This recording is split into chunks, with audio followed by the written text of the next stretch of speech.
hates the Acolyte. What is this? Cultural critics like the Critical Drinker and Nerdrotic have dubbed the show lore-breaking for its recent revelations, but their commentary isn't productive. Rather, it encourages bigotry and hatred over a show that's just getting started. What? It encourages bigotry and hatred over a show that's just getting started. What the fuck? Yep. Power of one. The power of two. The power of many. The power of one. The power of two. This intro is so good. I love this. This is so funny. The power of many. Oh my god. Nerdrotic.com. What is this? I didn't want to make this video, but considering the events of the last week, where we found out that the Acolyte isn't ruining Star Wars, we are. And that's the royal we, by the way. The 14% audience score should be embarrassing for the reviewers and apparently the Critical Drinker. I don't understand why reviewers think that they can guilt trip and, you know, like journalists think that they can guilt trip and moralize and tell people what they're supposed to or what they're allowed to like. It's probably one of the most annoying things that online journalism has cultivated, that people think that they have like this moral obligation to like basically propagandize to the public different viewpoints or different worldviews. Because you allowed it to work for some time? We did, and I think that it's not working anymore because it's become so... they're gaslighting us, yeah. Keep in mind, you have every right to not like something for whatever reason that you want, and nobody has the right to take that away from you. It doesn't matter. And yours truly, through our reviews of a poorly written streaming show, are fostering hatred and bigotry. Keeping all that in mind, I have decided to reconsider and apologize. For nothing. Let's talk about the Acolyte episode 4. Oh my god. Previously on the Acolyte. You lost your entire family. Your mothers, your sister. I carried them. I wonder how many people actually watch this show. That's what I'm curious about. Like, obviously, a lot of people are probably going to hate watch it. Oh, that's the power of one. Oh, that's the fan base of the show, of course. Yeah. The power of one. There it is. The power of two. The power of many. Where is their father? They have no father. You are not.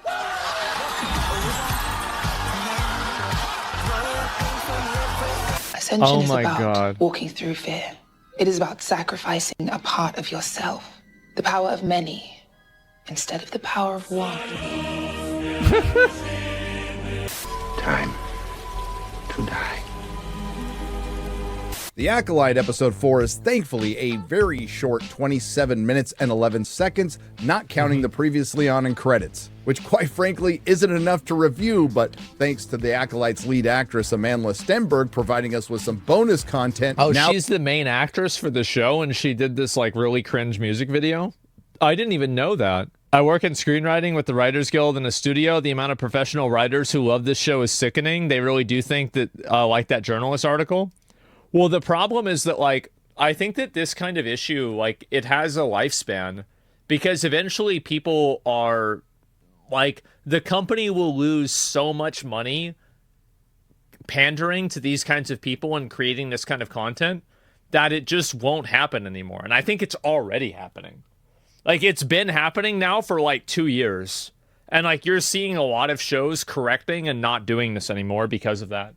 There is. The Acolyte episode 4 day is filled with slow-moving establishing shots, multiple exposition scenes, characters slowly walking down hallways or slowly walking up to doors, characters talking to each other and not making much sense, and we're gonna skip all that. It opens up with an establishing shot of planet Gobbledygook, where we find the Wookiee cooking and possibly investigating the lesbian space witches. Man, at least we get to see a Jedi-Wookiee fight, right? Can't wait for that. This is followed by a scene with Osha, who was coincidentally Osha trained to put out fires in space, crushing on X-23. And who couldn't see this coming with a Disney Star Wars product? Two young girls crushing on each other after roughly 4 minutes of screen time together. Now, to be fair to the House of Mouse, if they break up next episode, it checks out. Jedi Master Nepo does some girl bossing and quickly assesses that May was trained by a Jedi. How? From this hologram. The nepotism is strong with this one, but I'm not really sure how she figured it out. Maybe it was these awesome Jedi moves.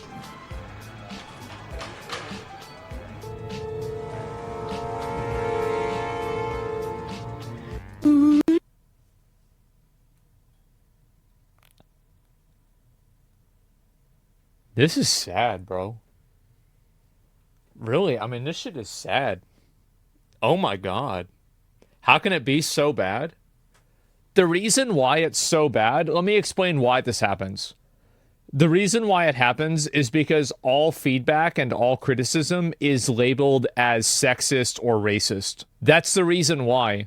So you have people that don't have any talent and don't have any skill in creating a good story that get protected from criticism because all of the criticism is effectively thrown away because it's considered some sort of like bad thing, and like nobody wants to say that thing. And this is the issue, right? Is that journalists don't want to say this in a lot of cases. And even people in like the industry don't want to say this because they're afraid of backlash. They're afraid of other people in the industry, basically damaging their careers for going against what the narrative is. So Reddit IRL? Yeah, basically Reddit IRL. Exactly. So I think that's what's happened. Because it's like, you think about, okay, this is like basically a majority female, like minority demographic show that's, it's like putting an emphasis on like LGBT issues.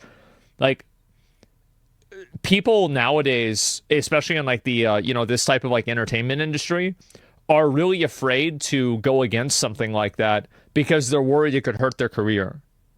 That's the reason why it's happening, I think. Because like I think it's like an Emperor's New Clothes like type situation where it's like everybody knows it's bad to some degree, but nobody wants to say it because they're afraid of the repercussions. That's really what's going on. Trying to be politically correct? Yeah, exactly. It's so bad they're using the feedback to fuel their bad ideas. Yeah. Then Jedi Master Nepo spends the rest of the scene trying to figure out what the hell Jedi Master Soul is saying. May's objective is not solely her own. And despite absolutely nothing happening in this episode, Leslie Headland wouldn't want to miss an opportunity to once again take George Lucas's lore to Harvey's couch. Hey, remember the guy who said this in The Phantom Menace? Impossible.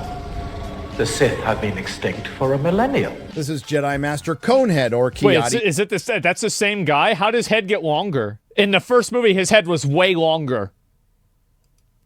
Mundi, who wasn't supposed to be born at this time until, of course, Disney Star Wars decided to retroactively destroy more lore. And honestly, that's... I don't, like, this is going to be maybe an unpopular opinion, is that, yeah, it's bad, but I don't really care about that as long as the story is good. I think that if you go back, there's probably already been a number of things in Star Wars that have been retconned ever since the first movie came out. So it's not really that big of a deal.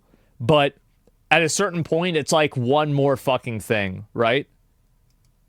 Least of this scene's problems, because apparently there's a deleted scene out there where after saying that the Sith have been extinct for a millennium, he follows that up with, except for that time we ran across a coven of lesbian space witches where two of them managed to conceive twin daughters without a father, who incidentally didn't look anything like their mother. I mean, where are the horns? But they were created by this thing called the Thread. So that really dark lord looking dude carrying around a red lightsaber who trained May couldn't possibly be a Sith. It's not important. Please keep in mind this is the same Disney Star Wars that's been...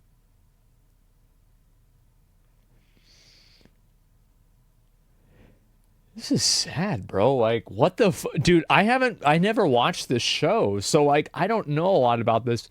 I didn't realize it was this bad. I thought it was just like, oh yeah, it's a Star Wars show and it's like, it's probably not that good and people are playing it up. Wow, this is crazy. Been destroying George Lucas's lore for years and doing things like having Han Solo walk into a lightsaber, Luke Skywalker overdosing on the Force, Princess Leia died Not really sure how. Somehow, Emperor Palpatine returned, and their one-hit series is a repurposed Boba Fett and a repurposed Yoda. And when they got around to doing a Boba Fett series, they made him Boba Fett. And I tried to cut back on the beers so the stomach wouldn't be out too far. And then there's Obi-Wan Kenobi, whose sole purpose was to watch Luke Skywalker until Disney Star Wars got a hold of him, and he decides to fuck off twice to fight Darth Vader twice and not mention it later, meet a toddler Princess Leia that Princess Leia fails to mention later, and the Jedi Master Obi-Wan Kenobi had a real hard time getting through a gate he could... My understanding is that I actually thought that people liked this show. Like, I saw some clips of, like, him fighting Darth Vader, and it was pretty cool. Okay, maybe that was the only cool part of the show. Yeah, maybe that was the only good part, yeah. Clearly walk around. I don't know. And Ahsoka being alive to usurp Luke Skywalker's story. In other words, it's on brand for modern Disney Lucasfilm. Anyway, Sol and Jedi Master Nepo devise a plan to once again use Osha as bait to draw out May. And this brings us to the most poignant scene in all of the Acolyte. And here's another reality, and I'm just going to say it because nobody else is going to say it, is that most of the people that really get involved with Star Wars are guys. And so if you make a show that's all about girls and girl shit, well, then guys aren't really going to be interested in that because it's a different life.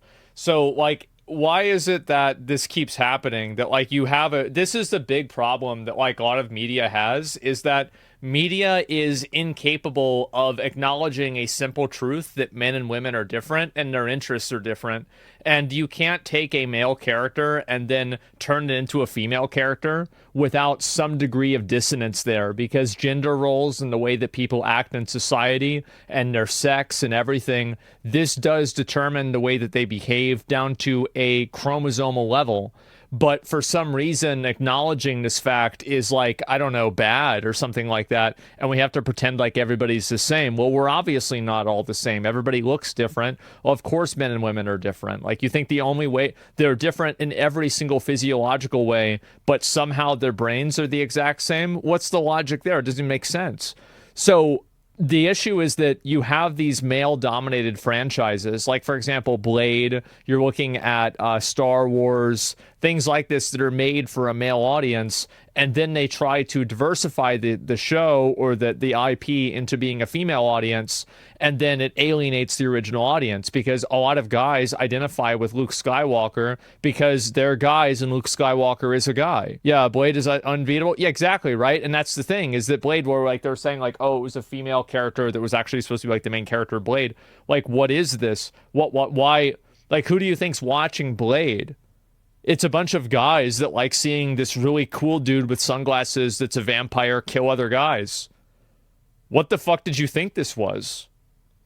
And so I think it's a failure. I would say it's an inability to read the audience.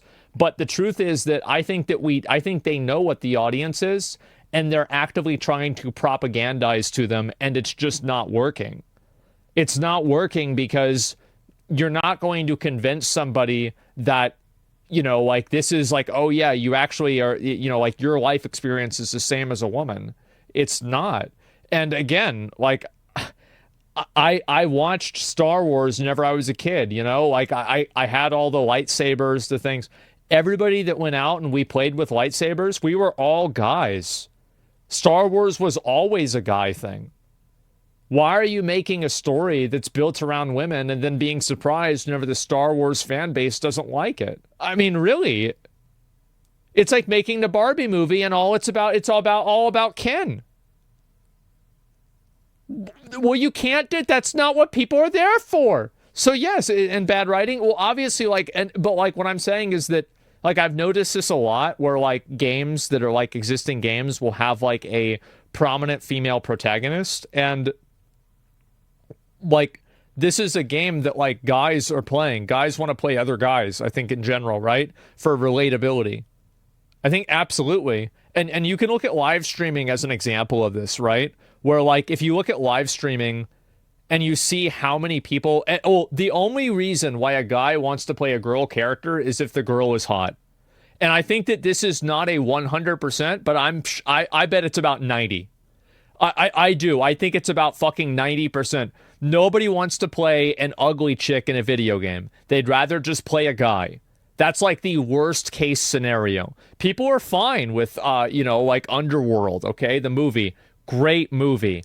People are okay with Tomb Raider, right? People like the movie. And why is that? Because Angelina Jolie is hot. So that's the reason. So you go back and you look at the characters and like the games that did well with a female lead, and all of the characters are very high level of attractiveness. Samus, well, it doesn't matter what gender Samus is. She doesn't even talk. So it doesn't even, like, it's totally irrelevant. But yeah, but also, I mean, Samus is like what, like a 6'2", like blonde Amazon hot chick. Like, yeah, I think people are going to be okay with that too. Yeah, so that's not even it. Let's see, what else is there? How many other examples? Like, you think about it. How many games that are really popular don't fit that example? Bayonetta, extremely fucking hot. Yeah, Alien, Ripley and Alien, that's true. Yeah, I think that's definitely an exception. That's I would say that is an exception. Nier Automata, yep, there it is. Blood Rain, yeah, it wasn't really that popular of a game. Ripley's badass, yeah, absolutely. And I like Lilith, yeah, Lilith is a good one. Stellar Blade, yep, there you go. So yeah, anyway, the point that I'm making is that I don't know what they were thinking making a Star Wars show like all about like girls and like this like weird force, like all this bullshit. Like what were you thinking? Like how would you think that like the audience for Star Wars would like that? It doesn't make sense. Pronouns in live action Disney Star Wars. Is he or they with us?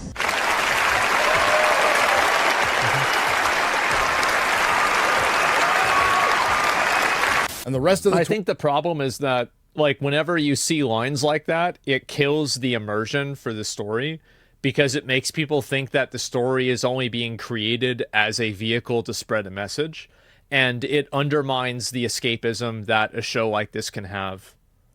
Like whenever I see something like this, I'm just like, okay, I'm not going to take this seriously.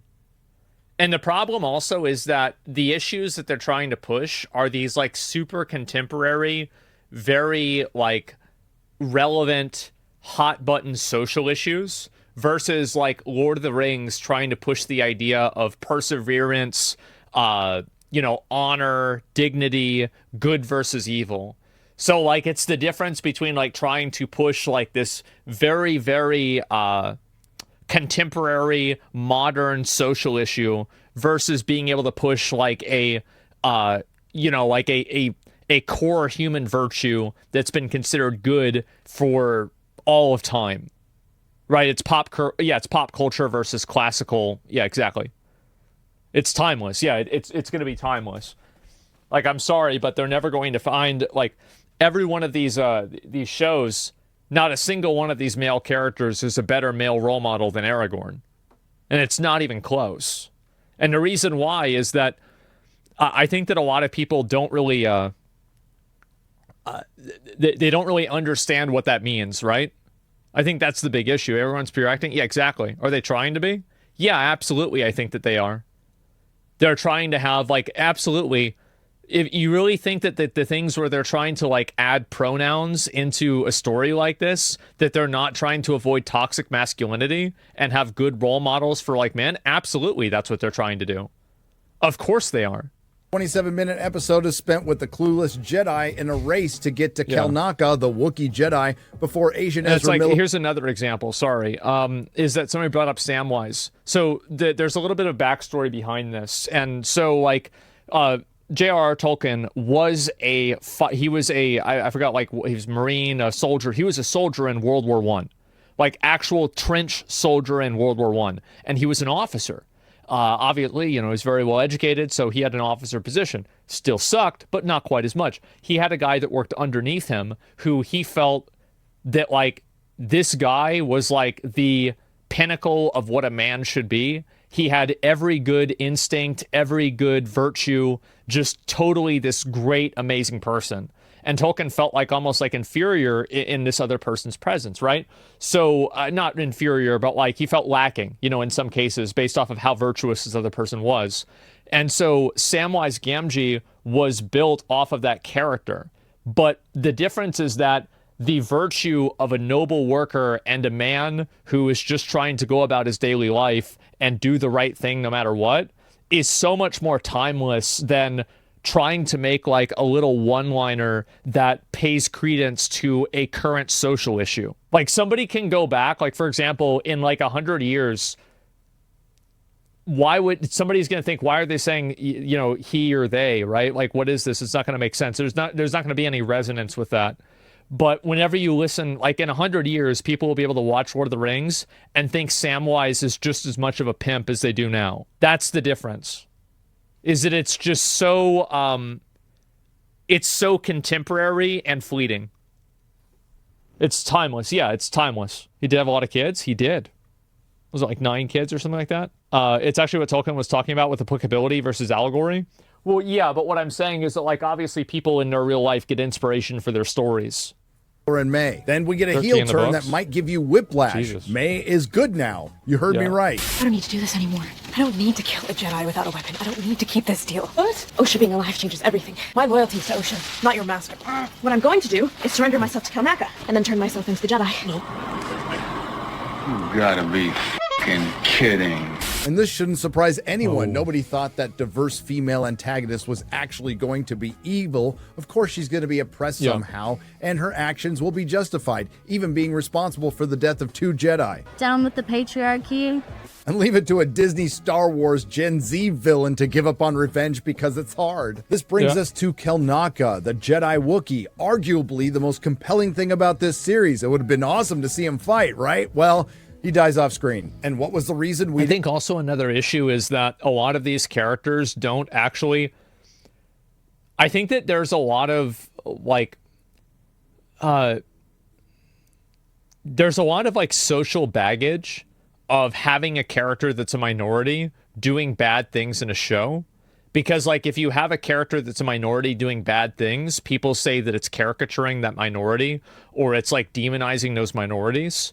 So what I think ends up happening is that, like, in cases where it's, especially if it's like a female, like, minority, they don't want to attribute any bad attributes to that person because they're worried that people will view that as like some sort of messaging of what this person thinks about real life. Like, have you guys noticed this a lot? Who cares? It's not real life. Well, and this is a big problem that, like, a lot of Western media has. A big issue that I think a lot of Western media has is that every single type of media has to push a message forward. And if it doesn't push that message, then other people interpret the media and create the message for it. So, for example, you know, people say that with, you know, even Lord of the Rings or anything else, right? And they take what's in a lot of cases like a message about friendship or, you know, the power of family, and then they elevate it to like being, again, like these like wedge social issues. So what I think the problem is with, like, because you had, for example, Kylo Ren in like the newer movies. I think that people generally liked Kylo Ren. They liked the story of the character. Now, they might not have liked the movies in general, but like I would say that personally people, you know, I would say a lot of people liked him, right? He was all right. Yeah, he was all right. And I think the reason why is because they allow that character to make mistakes and to do bad things. But I think the issue is that writers are afraid of allowing characters that are played by like minorities or females to do bad things or to be incompetent because they're worried that people could interpret that as a message to what that writer or what that group of people thinks about that actual group in real life. I think that's what's been happening. That's not true at all. Okay. That's what I think. Yeah, that I think it is happening. I think that's exactly what's happening. And get to see a Jedi Wookiee fight. The budget. Listen, guys, they only had $180 million. What do you expect? And after sitting through 27 minutes and 11 seconds of an episode that felt like it was 2 hours long, you would think this Disney Star Wars intricately written story would lead to something. After we had 2 girls crushing on each other, pronouns in space, and a Wookiee Jedi killed off screen. Nah, Smilo Ren shows up and pushes a bunch of Jedi.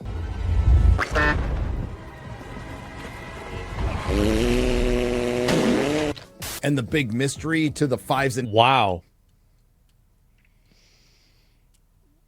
Jesus Christ. Oh my God. Tens of people who are actually interested in the show is, who is Smilo Ren? Is it Asian Ezra Miller? It could be, but I'm leaning towards something like this. a girl.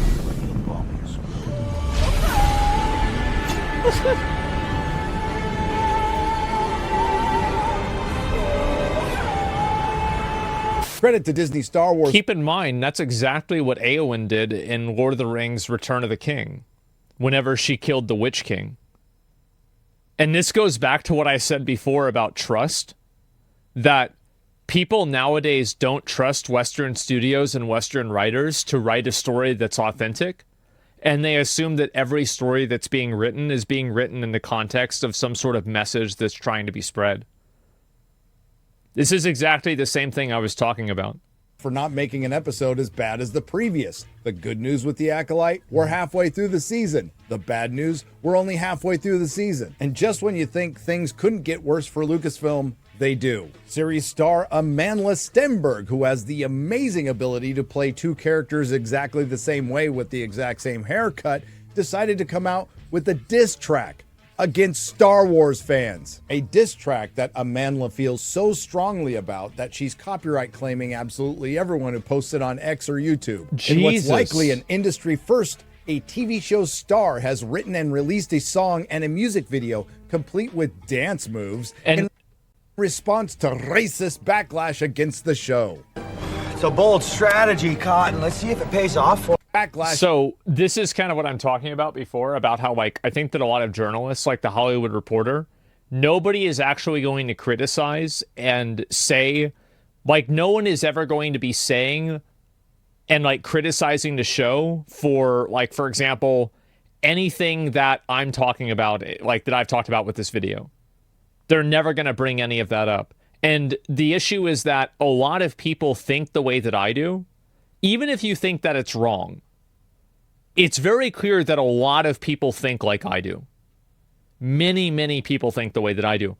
But why is it that this viewpoint is not represented in any sort of real, like, journalistic outlet outside of, like, maybe Fox News or, like, a few other, like, random ones? The reason why is because all of these different outlets are working basically together to push the same message. And I think that's also what's made a lot of people upset and annoyed. This is why I think people don't trust journalists anymore, is because journalists are not really trying to spread truth. They're trying to spread a message. Tinfoil hat? It is. It is a tinfoil hat. But I think that it's true. Against the show. It's a bold strategy, Cotton. Yeah. Let's see if it pays off for them. A song with a chorus, and I quote, "We so bored, don't fuck with yo discourse." Yet, you made an entire song about it. Now, most of this song is in response to End Wokeness putting up an older interview with Trevor Noah where Amandla Stenberg says she wants to make white people cry. That had nothing to do with the Acolyte. Because taking things out of context to support a narrative doesn't help anyone. I want you to remember that. Amandla Stenberg, the adult pretender who's worth $3 million, speaks mostly of oppression in her song, but she also says this. Speaking of which, journalists, I'm looking at you. Did you forget it's your job to provide the truth? Spreading divisiveness, mining the metrics and date. Seem you gave up on all your ethics for money and views. And I can tell you that people are tired. Yes, they are. Because you can absolutely apply what you said there to Disney, the company you work. Well, I think that's true, right? And so, and this is the issue, is that if a journalist or somebody like this steps out of line and criticizes something that's supposed to be above the criticism, because it's like, you know, any criticism of this is seen as racist, like, then this person gets, you know, fired or removed from the industry. And the kids don't trust anything they view. Yeah. And you're right. They But you don't have to worry about that with the Acolyte because no kids are watching it. Another lyric from the song by adult pretender worth $3 million, Amandla Stenberg. And now you listening, I'ma tell you something fascinating. They spinning woke, bastardizing it, and appropriating it. Last I recall, woke was something we created. Did you create it, Amandla? Speak truth to power. I don't hate to break this to you, Amandla, and anyone else at Lucasfilm, because apparently you need to hear this again. You are the power. You work for one of the biggest entertainment companies in the world who owns ABC. It is very weird that people who are, you know, somebody said like her dad was a millionaire. She has like a lead role in a Disney show. She's a multimillionaire herself. You're not being oppressed. Like, that's not the way it works. What are you talking about? ESPN, Hulu, they bought Fox for $72 billion. They're a little influential. They're also, and forgive me if you've heard this one before, the same company that thanked a concentration camp in China for Mulan. Disney, what's this here? Disney criticized for filming Mulan in China's Zhejiang province. Oh, yeah. Covered up Chadwick Boseman's face on the Black Panther poster. Yeah, this is how much Disney really cares about racial issues.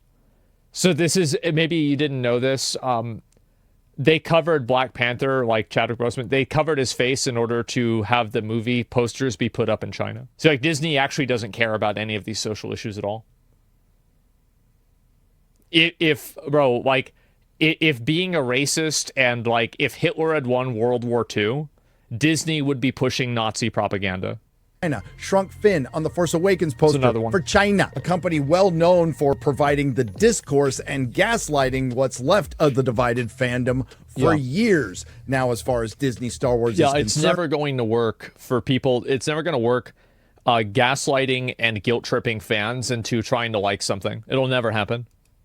Demandla, you're just the latest shield they can hide behind to cover for a bad TV show. And your diss track takes things wildly out of context and conflates them to support a narrative. One that calls Star Wars fans, your potential paying customers, racist, which unfortunately is on brand for modern Disney. Here's how the game plan works. Preemptively attack your fans by calling them racist before your crappy show comes. What is this? It confronts toxic Star Wars fans?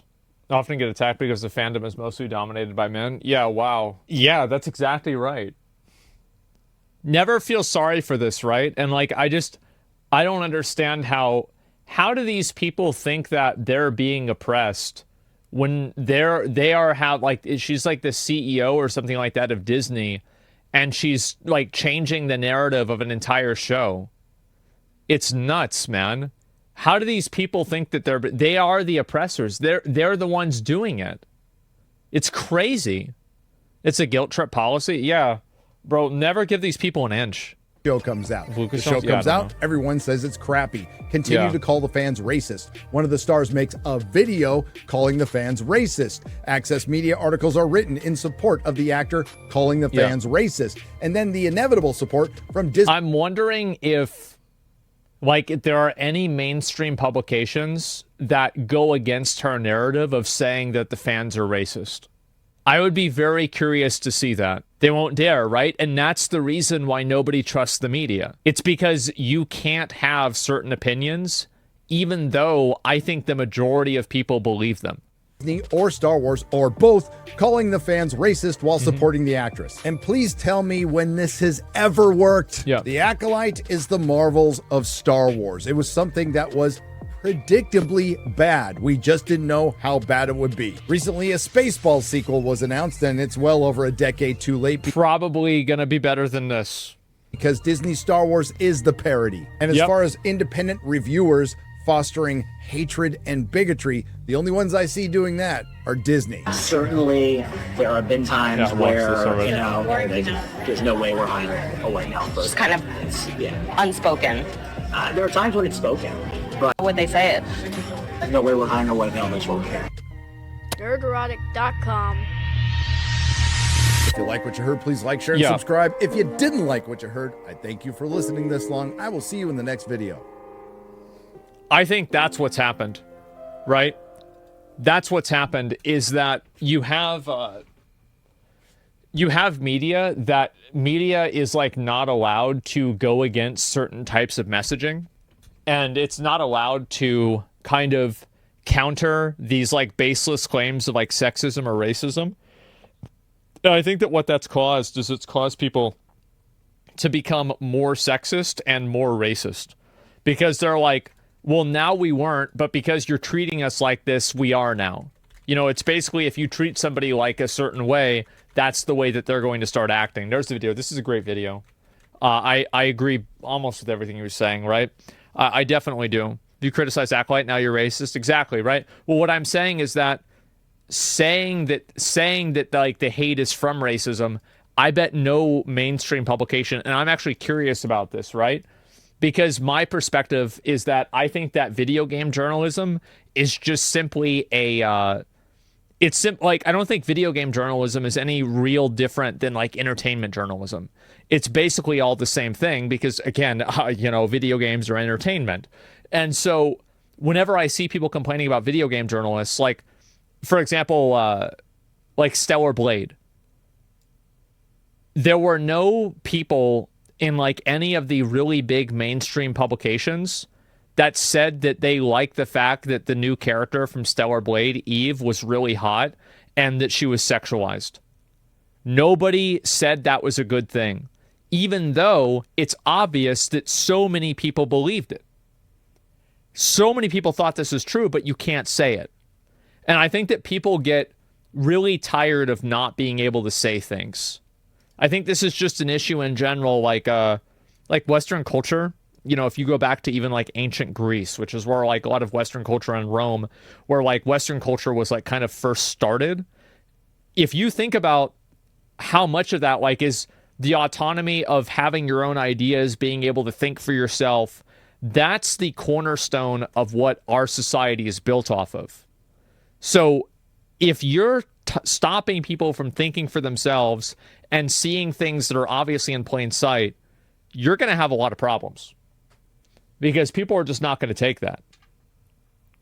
Already making issues out of non-issues. Shit's so weird. Well, I think I think it goes both ways. So like if somebody is mad about the Acolyte for something and then somebody says, why are you getting mad? It's not that big of a deal. Well, I don't think that's a good argument because if it wasn't that big of a deal, they wouldn't have tried to put it into the show. So don't ever have somebody try to make you feel stupid for caring about something because they would be the ones caring about it and you'd be the one saying that, or at least, they'd be the one doing the exact same thing that you are, probably even worse if they were in your position. So don't ever let somebody make you feel stupid for caring about something like this, because the truth is that if it was the other way around, they'd be complaining even more than you are. Yeah, never let people do that to you. It's poorly written show and canon breaking. We have zero issue with the characters and actors. They just peddle hate. Yeah, sure, some people are like that. I mean, I think that with anything like this, there's going to be like 10 different reasons for like why people don't like it. So yeah. Don't forget Rogue One is a strong female lead and is loved. Yeah, I don't think that having a female lead is like really the main issue or anything like that. But it definitely does make it harder for, obviously, a male-dominated franchise to be able to relate to it, of course, right? So yeah. The things like selling somebody a fancy burger, knowing they're a fan of burgers, but then some vegan crappy burger. So what do you do to say to someone who's woman or black that thinks it's bad? I don't know. I mean, I'm just saying in general, bad writing is always the main issue. Yeah. I think that, again, if a show like this came out, it was a very, very good show. Like, for example, like House of the Dragon. Like, there's, like, Targaryens that are black. Like, I don't know, right? I've never seen that biologically, right? Unless somebody's very old. But nobody gives a shit. Do you know why nobody gives a shit? It's because the show's good. That's the real reason. Nobody actually cares about these problems. They only care about them when the show is bad.